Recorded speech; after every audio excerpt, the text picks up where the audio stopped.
गीत की लाइन बहुत अच्छी थी, सभी हों सुखी सबका भला हो।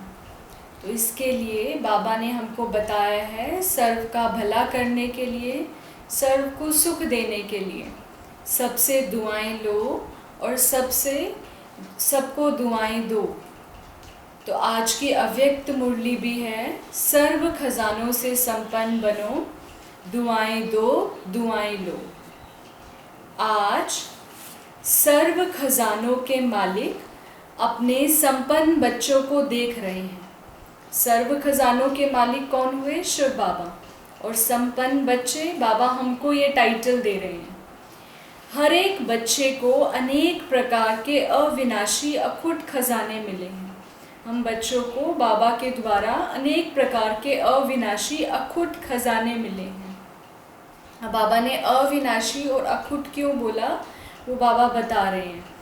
जो सर्व खजाने अब भी हैं और आगे भी अनेक जन्म साथ रहेंगे। ये ऐसे खजाने हैं जो इस जन्म में भी चलेंगे, लेकिन अगले जन्म में भी हमारे साथ रहेंगे। इस समय के मनुष्य आत्माओं को विनाशी खजानों की प्राप्ति है, इसलिए थोड़ा समय नशा रहता है, साथ नहीं रहना है। इसलिए दुनिया वाले कहते हैं खाली होकर जाना है। विनाशी खजाने, एग्जाम्पल मनी। जैसे मनी जब तक जी रहे हैं तब तक तो उसको यूज़ कर रहे हैं, जब शरीर छोड़ दिया तो मनी तो यहीं रह गई, आत्मा नेक्स्ट बर्थ ले रही है। तो बाबा ने कहा वो खजाने तो यहीं तक रहते हैं, इसलिए कहा कि वो कहते हैं कि खाली होकर जाना है। और आप सबको बाप दादा ने अनेक खजाने दिए हैं और आप कहते हो कि भरपूर होकर जाना है। इस जन्म में भी है, लेकिन अगले जन्मों में भी वो खजाने हमारे साथ रहेंगे। बाबा खजानों की टाइप्स बता रहे हैं। पहला, सबसे श्रेष्ठ पहला खजाना है ज्ञान रत्नों का खजाना। सबको यह खजाना मिला है ना। इस ज्ञान रत्नों के खजाने से विशेष क्या प्राप्ति कर रहे हो? ज्ञान रत्न माना जो बाबा हर रोज़ की मुरली में हमें पॉजिटिव थॉट्स देते हैं। ये मुरली क्या है? ज्ञान रत्नों का खजाना। तो ज्ञान खजाने द्वारा इस समय भी मुक्ति, जीवन मुक्ति की अनुभूति कर रहे हो। कितनी बातों से मुक्त हो मालूम है? जो भी दुख और अशांति के कारण हैं उनसे मुक्त हुए हो कि अभी मुक्त होना है। अभी कोई विकार नहीं आता है, अगर आता भी है तो विजयी बन जाते। मतलब बाबा क्या कह रहे हैं, कोई भी परिस्थिति, जीवन है तो कोई ना कोई परिस्थितियाँ आती रहती हैं, ऊंचाई नीचाई होती रहती है, लेकिन उस परिस्थिति में भी हम जो है हमेशा पॉजिटिव सोचें। तो उसके लिए बाबा ने हमें ज्ञान रत्नों का खजाना दिया है, ज्ञान रत्न दिए हैं। तो बाबा ने कहा अभी भी मुक्ति प्राप्त की है और जीवन मुक्ति भी अनुभव कर रहे हो। अनेक व्यर्थ और विकल्प विकर्मों से मुक्त बनना, यही जीवन मुक्त अवस्था है। माना जब कोई भी परिस्थिति आए, नेगेटिव भी आ रही है, लेकिन हमारा मन शांत है, हमारा मन सिर्फ पॉजिटिव थॉट्स क्रिएट कर रहा है, तो व्यर्थ और विकल्प माना वेस्ट और नेगेटिव थॉट्स से हम बचे हुए हैं। और जब थॉट्स नेगेटिव होते हैं तो कर्म भी ऐसे विकर्म होना शुरू हो जाता है, मीन्स नेगेटिव कर्म। अगर हमें बाबा ने ज्ञान रत्नों का खजाना दिया है तो हमारे थॉट्स पॉजिटिव, तो कर्म भी क्या हो जाएंगे? पॉजिटिव। तो पहला खजाना ज्ञान रत्नों का खजाना। फिर दूसरा खजाना बाबा बता रहे हैं, याद द्वारा सर्व शक्तियों का खजाना अनुभव कर रहे हो। जब हम बाबा को याद करते हैं तो हमें कौन सा खजाना प्राप्त होता है? सर्व शक्तियों का खजाना। 8 शक्तियाँ तो एक सैंपल रूप में दिखाते हो, 8 पावर्स आपने की होंगी ना, तो 8 शक्तियाँ तो सैंपल रूप में है, लेकिन सर्व शक्तियों के खजानों के मालिक बन गए। फिर तीसरा खजाना, धारणा की सब्जेक्ट द्वारा कौन सा खजाना मिला है? सर्व दिव्य गुणों का खजाना। बहुत सारे दिव्य गुण हम धारण करते हैं, कौन सी सब्जेक्ट से? धारणा की सब्जेक्ट से। तो तीसरा खजाना क्या बताया? सर्व गुणों का खजाना। फिर चौथी बात, जब हम सेवा करते हैं तो सेवा द्वारा सदा खुशी के खजाने की अनुभूति करते हो। सेवा माना किसी को हम सुख दे रहे हैं, तो उससे हमें क्या प्राप्त होता है? खुशी। तो अविनाशी खुशी की प्राप्ति है ना, तो खुशी का खजाना सहज और स्वतः प्राप्त होता है। फिर पांचवा खजाना बाबा बात कर रहे हैं, संबंध संपर्क द्वारा सर्व की दुआओं का खजाना मिलता है, जिस पे आज हम बात भी करेंगे। दुआएं कैसे लेनी है, सबको दुआएं कैसे देनी है। जब हम आपस में किसी के साथ संबंध संपर्क में आते हैं तो उससे क्या प्राप्ति होती है? कौन सा खजाना हम प्राप्त कर सकते हैं? दुआओं का खजाना।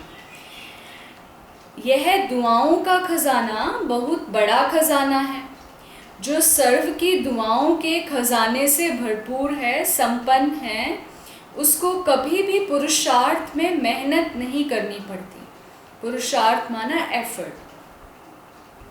सबसे बड़े ते बड़ा तीव्र गति से आगे उड़ने का तेज यंत्र है दुआएं।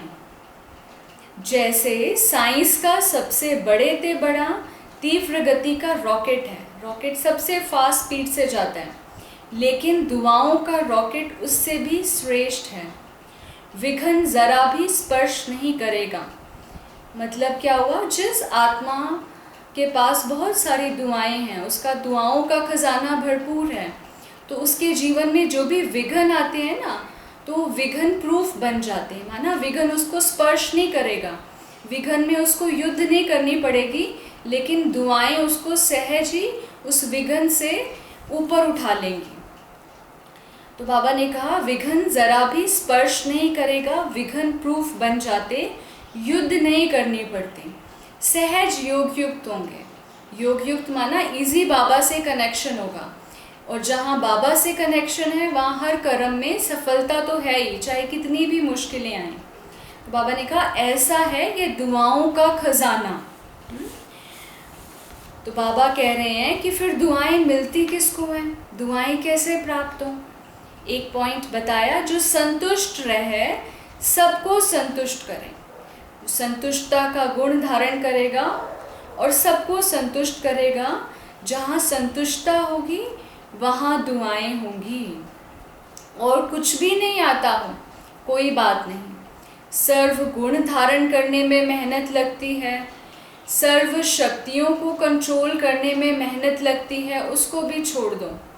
लेकिन एक बात यह धारण करो कि दुआएं सबको देनी है और दुआएं सबसे लेनी है, इसमें कोई मेहनत नहीं करनी पड़ेगी। जो बाबा ने ऊपर खजानों की बात की ना, कि याद द्वारा सर्व शक्तियों का खजाना हमें प्राप्त होता है, धारणा की सब्जेक्ट द्वारा दिव्य गुणों का खजाना, बाबा कहते हैं उसमें भी मेहनत है। लेकिन ये वाला जो खजाना है दुआओं का खजाना, इसको बाबा ने आगे बोला दुआएं लेना और दुआएं देना, यह बीज है, इसमें झाड़ स्वतः ही समाया हुआ है। माना जो सर्व गुण धारण करने की हमें मेहनत करनी पड़ रही है, सर्व शक्तियों को धारण करने की मेहनत करनी पड़ रही है, तो मेहनत अगर वो दुआएं देंगे और दुआएं लेंगे तो सर्व गुण सर्व शक्तियाँ सहज ही धारण हो जाएंगी, उसमें मेहनत करने की ज़रूरत नहीं है। तो बाबा ने इसकी विधि बताई। 2 शब्द याद रखो, एक है शिक्षा और दूसरा है क्षमा। दुआएं लेना और दुआएं देना, इसकी विधि क्या बताई? 2 शब्द, शिक्षा और क्षमा। शिक्षा देने की कोशिश बहुत करते हो, क्षमा करना नहीं आता तो क्षमा करनी है। क्षमा करना ही शिक्षा देना हो जाएगा। शिक्षा देते हो तो क्षमा भूल जाते हो। बाबा क्यों क्षमा की बात करते हैं, पहले हम ये समझते हैं। दुआएं विशेष किसके लिए? जो हमारे स्नेही हैं, सहयोगी हैं, उनको तो हम इजीली दुआएं दे सकते हैं, उनके प्रति तो हमारे मन में शुभ भावना, शुभ कामना है। लेकिन आप सोचो, अगर हमारी कोई निंदा कर रहा है, हमारा कोई अपमान करता है, या हमारे साथ वैर विरोध है, तो क्या हम उसको दुआएं दे सकते हैं? क्योंकि बाबा ने तो कहा है ना, सबको दुआएं दो और सबसे दुआएं लो। तो उसमें ऐसे व्यक्ति भी आ जाते हैं जो हमारी निंदा भी करेंगे, अपमान भी करेंगे, फिर हमें लगता है इनको दुआएं कैसे दें। बाबा ने कहा दुआएं कब दे सकते हैं, उससे पहले क्या करना पड़ेगा? क्षमा करना पड़ेगा, फिर दुआओं का फुआरा हम आत्माओं से निकलेगा। तो क्षमा हम कैसे करें? हमें तो लगता है ना इनकी गलती है, अब जो गलत कर रहा है उसको माफ़ी कैसे दें? तो इसके लिए बाबा ने हमें कर्म सिद्धांत बताया है। अगर हम वो कर्म सिद्धांत याद करते हैं तो इजीली हम दूसरों को क्षमा कर सकते हैं। तो वो कर्म सिद्धांत क्या है? जैसी करनी वैसी भरनी। As you sow shall you reap. जैसे आपने बीज बोया था वही आपको फल प्राप्त इस समय हो रहा है। हम किसी भी परिस्थिति में हैं, जो भी व्यक्ति हमारे साथ हैं उसका कारण हम ही हैं। माना जैसी भी सिचुएशन हमारे सामने है तो वो पिछले जन्मों में या इस जन्म में हमने 5 विकारों के वशीभूत होकर कोई भी कर्म किया, उसका फल हमें इस समय प्राप्त हो रहा है। हम एक कैदी का एग्जाम्पल लेते हैं। एक प्रिजनर को जब जेल में ले जाया जाता है तो जेल में ले जाने के निमित्त कौन बनता है ना? पुलिस, जज या फिर लॉयर। वो दोनों जज डिसीजन देता है, पुलिस ले जाने के निमित्त बनती है। तो वो सज़ा दिलाने के निमित्त है, लेकिन वो कारण नहीं है। कारण किसका है? खुद का, उस प्रिजनर का। उस प्रिजनर के नेगेटिव कर्मों का फल है, नेगेटिव कर्मों का फल उसको प्राप्त हो रहा है, जो उसको जेल में जाना पड़ रहा है।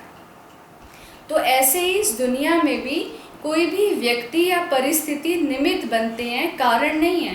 कारण तो हम खुद ही हैं, हमारे ही नेगेटिव कर्मों का फल हमें मिल रहा है। तो इसका मतलब क्या हुआ? वो आत्मा है ना, जो निमित्त बन रहे हैं, जो माध्यम बन रहे हैं, वो निर्दोष हैं। दुनिया के अंदर भी होता है ना, कोई दोषी होता है उसको भी सावधानी देकर माफ़ कर दिया जाता है, लेकिन यहाँ पर तो हमने समझा कि वो सामने वाली आत्मा कंप्लीट निर्दोष है, क्योंकि हमारे ही कर्मों का फल हमें प्राप्त हो रहा है। तो इसका मतलब हम उसको माफ़ कर सकते हैं। तो जब हम माफ़ करेंगे तभी हम सामने वाले को दुआएं दे सकते हैं और उससे दुआएं ले सकते हैं। इसलिए बाबा ने कहा शिक्षा और क्षमा 2 शब्द याद रखो। हम क्या करते हैं? क्षमा नहीं करते, केवल शिक्षा देते हैं। और शिक्षा वाले हमारे शब्द कैसे होंगे? हम क्रिटिसाइज़ करते हैं, कमेंट करते हैं ना, या फिर करेक्शन देते हैं। बाबा ने कहा शिक्षा नहीं दो, क्षमा करो। तो क्षमा करना ही क्या हो जाएगा? उस आत्मा के लिए शिक्षा हो जाएगी। तो क्षमा कब कर सकते हैं? जब हमारे अंदर शुभ भावना होगी। तो बाबा ने कहा सिर्फ शिक्षक नहीं बनना है, क्षमा करनी है, रहम दिल बनना है। क्षमा करेंगे, अभी से ये संस्कार धारण करेंगे, तभी दुआएं दे सकेंगे। दुआओं का अखुट खजाना बाप दादा से हर कदम में मिल रहा है, लेने वाला ले। अब बाप दादा से दुआओं का खजाना कैसे मिलता है?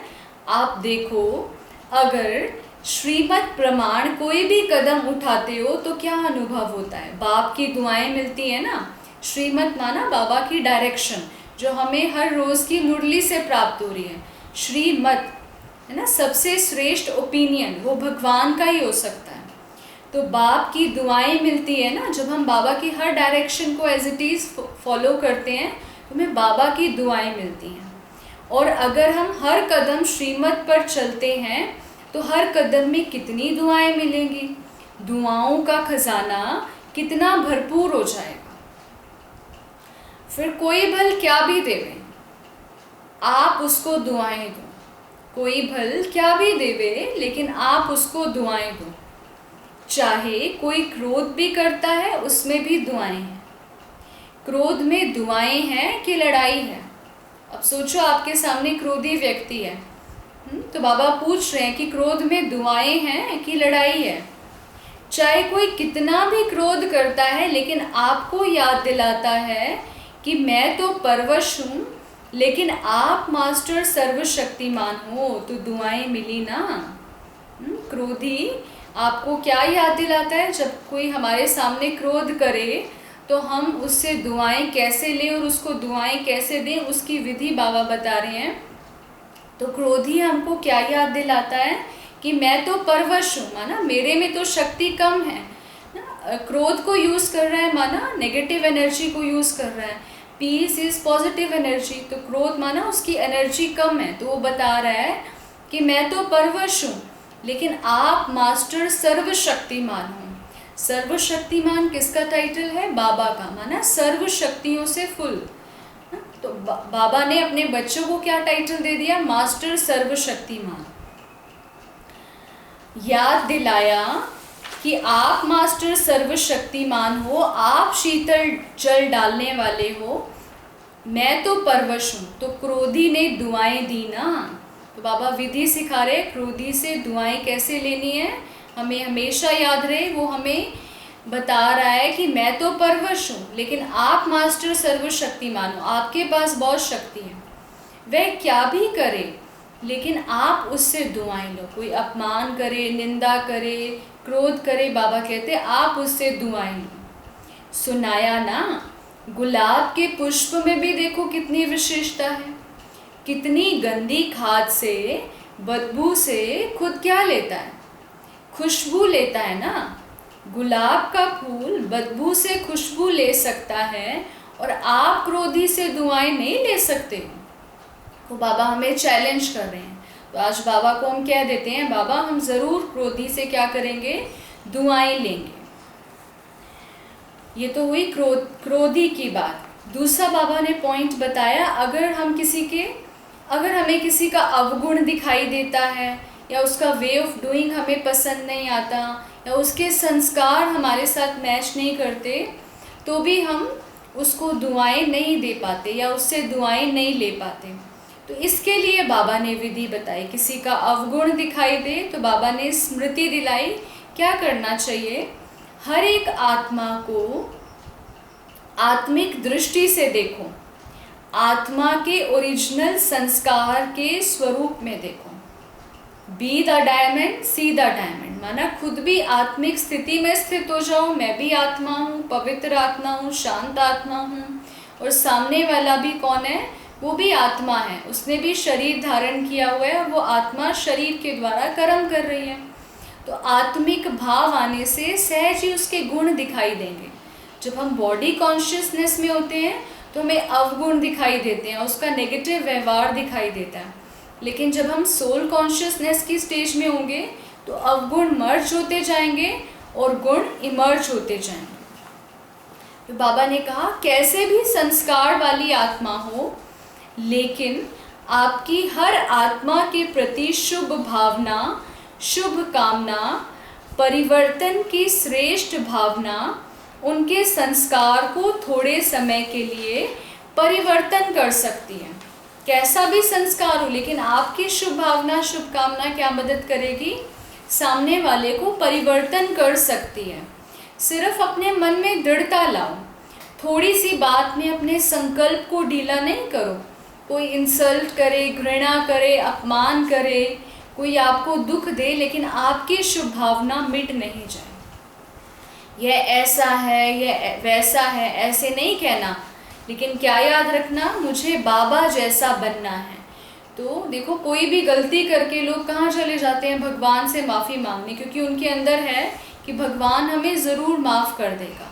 तो ये ऐसा है वैसा है नहीं, ये भी विशेष आत्मा है, ये भी महान आत्मा है, विजयी बनने वाली आत्मा है, इसका भी कल्याण हो, इसकी भी बुद्धि शांत हो।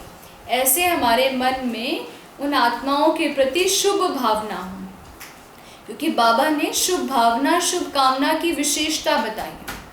बाबा ने कहा देखो शुभ भावना, शुभ कामना ऐसी शक्तिशाली है जो बीच में सिर्फ क्यों नहीं आवे, है ना, ये ऐसा क्यों कर रहा है, ये कब तक करेगा, तो सिवाय क्यों क्या के शुभ भावना, शुभ कामना इतनी पावरफुल है जो किसी अशुभ भावना वाले को भी शुभ भावना में बदल सकते हो। सिर्फ क्यों क्या नहीं आवे, लेकिन जो शुभ भावना, शुभ कामना इतनी पावरफुल है कि सामने वाली आत्मा बदल सकती है। फिर दूसरी बात बाबा ने कही, अगर बदल नहीं सकते हो तो भी आपकी शुभ भावना, शुभ कामना अविनाशी है। अविनाशी माना कॉन्टिन्यूअस है, निरंतर है, कभी कभी वाली नहीं, अविनाशी है। तो आपके ऊपर अशुभ भावना का प्रभाव नहीं पड़ सकता, है ना। अगर वो सामने वाली आत्मा बदल नहीं रही है मान लो, तो भी आपको क्या फ़ायदा है? आप अगर कॉन्टिन्यूअस शुभ भावना शुभ कामना सामने वाली आत्मा के प्रति रखते हो तो उसकी अशुभ भावना का प्रभाव आपके ऊपर नहीं आएगा। क्वेश्चन में चले जाते हो, बच्चे क्या करते हैं? क्वेश्चन में चले जाते हैं, यह क्यों हो रहा है, यह कब तक चलेगा, कैसे चलेगा। इससे शुभ भावना की शक्ति कम हो जाती है। नहीं तो शुभ भावना शुभ कामना इस संकल्प में बहुत शक्ति है। तो क्यों, क्या, कब, कौन, ये नहीं आवे। इसलिए बाबा ने कहा क्योंकि आपके शुभ भावना शुभ कामना के संकल्प में बहुत शक्ति है। फिर भी अगर किसी आत्मा के प्रति नेगेटिव संकल्प या व्यर्थ संकल्प आवे भी तो याद रखो मेरा कर्तव्य कहाँ है। जैसे कहीं आग लगती है तो आग बुझाने वालों को अपना जल डालने का कार्य वो भूलते नहीं हैं, उनको याद रहता है कि हम आग बुझाने वाले हैं, जल डालने वाले हैं। ऐसे अगर कोई भी आत्मा विकारवश विकार की आगवश कोई भी ऐसा कार्य करती है जो आपको अच्छा नहीं लगता तो भी आप अपना कर्तव्य याद करो। जैसे हम हर रोज़ की मुरली सुनते हैं तो बाबा साकार मुरली में पहला जो शब्द है वो क्या बोलते हैं? मीठे बच्चे। तो बाबा अब हम चेक करें कि हम मीठे हैं, पर बाबा हमें मीठा बोल बोल कर हमें मीठा बना रहा है। तो जो बाप का कर्तव्य है वो हम बच्चों का कर्तव्य है। हम किसके बच्चे हैं? भगवान के बच्चे। तो जैसे बाबा हमको मीठा बना रहा है ऐसे हमें भी सबके साथ व्यवहार में आना है। बाबा ने कहा फिर आप अपना कर्तव्य याद करो कि मेरा कर्तव्य क्या है? किसी भी प्रकार की आग बुझाने का, दुआएं देने का, शुभ भावना शुभ कामना का सहयोग देने का। फिर ऐसी कंप्लेंट्स नहीं करना कि यह ठीक कर दो तो मैं ठीक हो जाऊं। यह कभी भी नहीं सोचो यह सिस्टम ठीक हो तो मैं ठीक हो जाऊं। कभी सागर के आगे जाकर कहेंगे हे लहर आप बड़ी नहीं आओ, छोटी आओ, टेढ़ी नहीं आओ, सीधी आओ। तो बाबा ने कहा ये संसार भी क्या है? सागर है। सभी लहरें ना छोटी होंगी, ना टेढ़ी होंगी, ना सीधी होंगी, ना बड़ी होंगी, ना छोटी होंगी। माना कोई भी परिस्थिति आ रही है तो कभी छोटी, कभी बड़ी, कभी कहाँ से आएगी। तो यह आधार नहीं रखो यह ठीक हो जाए तो मैं ठीक हो जाऊं। तो परिस्थिति बड़ी आप बड़े। हमने अगर कहा यह ठीक हो जाए तो मैं ठीक हो जाऊं तो हमने किसको बड़ा कर दिया? परिस्थिति को। बाबा ने कहा बाप दादा के पास सब बातें पहुंचती हैं। यह ठीक कर दो तो मैं भी ठीक हो जाऊं।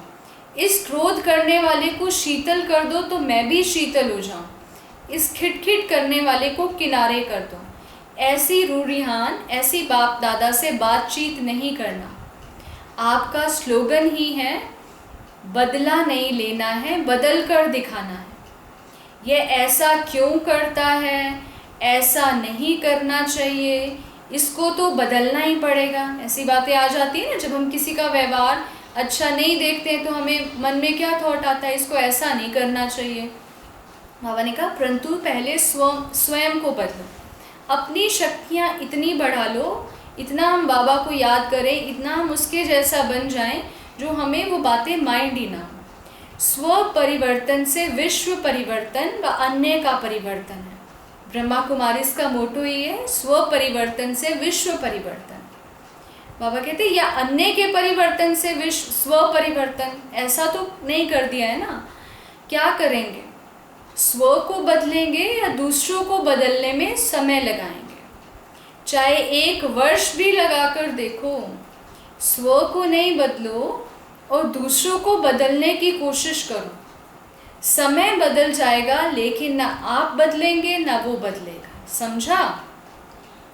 बाबा कह रहे हैं अगर आप दूसरों को बदलने की कोशिश करेंगे तो समय बदल जाएगा, ना आप बदलेंगे ना वो बदलेगा। तो इसलिए हमें क्या करना है? स्व परिवर्तन से विश्व परिवर्तन। तो स्व परिवर्तन की बाबा ने विधि क्या बताई, या दुआएं लेने और दुआएं देने की विधि क्या बताई। अगर कोई क्रोधी है, हमारा अपमान कर रहा है, निंदा कर रहा है, तो हमें क्या याद दिलाता है कि मैं तो परवश हूँ लेकिन आप मास्टर सर्वशक्तिमान हो। तो क्रोधी से इस प्रकार से दुआएं लेनी है। और दूसरी बात, जब कोई के अवगुण दिखाई देते हैं तो खुद भी सोल कॉन्शियसनेस की स्टेज में टिक जाओ और सामने वाले को भी आत्मिक स्वरूप से देखो, तो उसके भी गुण दिखाई देंगे और सहज दुआएं ले सकेंगे और दुआएं दे सकेंगे। बाबा से याद प्यार लेते हैं और बाबा को याद प्यार देंगे भी। सर्व खजानों से संपन्न आत्माओं को, सर्व खजानों को कार्य में लगाने वाली श्रेष्ठ आत्माओं को, सदा दुआओं के खजाने से सहज पुरुषार्थ का अनुभव करने वाली सहज योगी आत्माओं को बाप दादा का याद प्यार और नमस्ते। रूहानी बच्चों की रूहानी बाप दादा को याद प्यार और नमस्ते जी, नमस्ते जी। ओम शांति। अभी कुछ क्षणों के लिए अपने मन को चारों ओर से समेट लेंगे और रियलाइज करेंगे इस फिजिकल बॉडी के अंदर मैं एक पिन पॉइंट ऑफ लाइट हूँ, एक जगमगाता सितारा मस्तक के बीच में चमक रहा हूँ। मैं इस शरीर की मास्टर हूँ, मालिक हूँ। मेरा प्रकाश पूरे शरीर में फैल रहा है।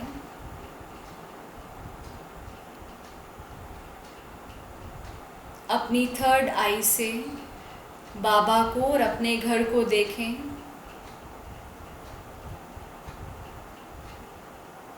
दूर नीले आसमान के पार चांद तारों की दुनिया के भी पार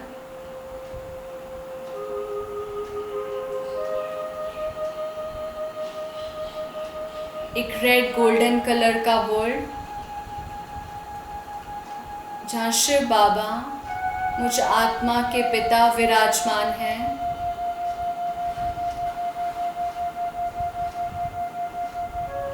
वो सत्यम शिवम सुंदरम है। कौन सी सुंदरता बाबा के अंदर है, गुणों की ब्यूटी। बाबा सर्व गुणों का सागर है। बाबा की प्यार की आकर्षण में मैं आत्मा भी बाबा के सम्मुख पहुंच जाती हूँ।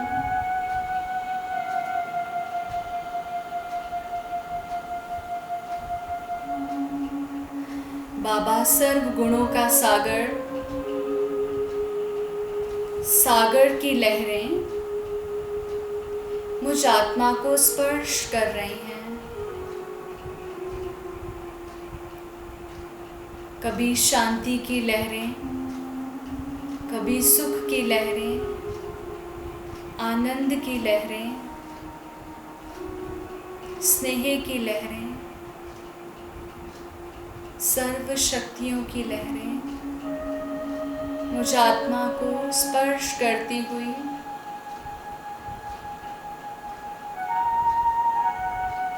जो बाबा के पास है वो मेरे पास भी है। मैं सर्व खजानों की मालिक बनती जा रही हूँ। बाबा से एक एक गुण, एक एक शक्ति अपने में धारण कर रही हूँ।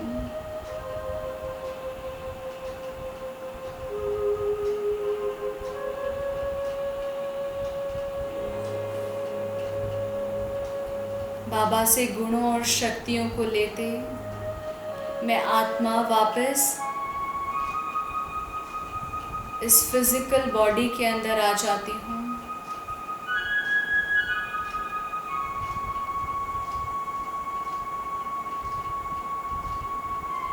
अपने आप को स्मृति दिलाएं, मैं अल्लाह के बगीचे का रूहानी गुलाब हूँ।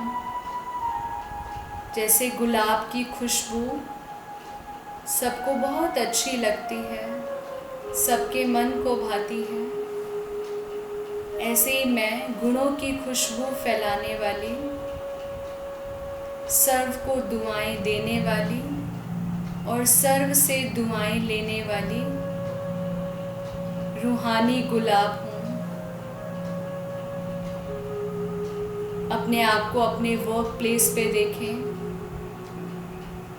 अपने घर में देखें,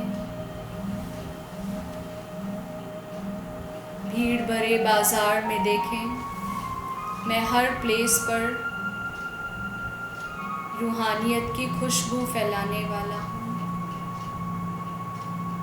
सबको सुख देने वाला हूँ, सबसे सुख लेने वाला हूँ।